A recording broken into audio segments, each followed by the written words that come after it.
د مقاومت په نوم جبهه پر ریل ګاډي د بلوڅ ترهګرو برید غاندو او په دې پیښه پاکستان سره غم شریکي کوو. سلام، وخت مو بخیر. پام وکړئ د نن ورځې تازه خبر ته.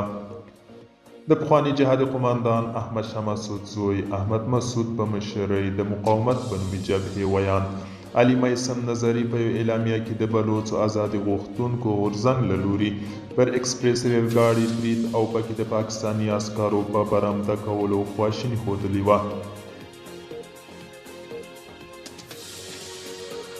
دغه جبهې ویلي د بلوڅ ترهګرۍ ډلې لخوا د وژل شوي کسانو له کورنیو سره خپله ژوره خواشیني څرګندوي. دغه جبهې ویلي طالبانو په افغانستان کې 21 ترهګرو ډلو ته پناه ځایونه ورکړي او د سیمې د امن ناامنۍ ریښه له افغانستان څخه ده.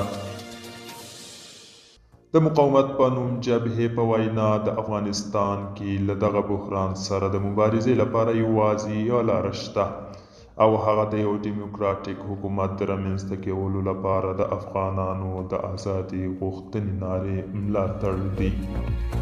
دوستانو، دا و د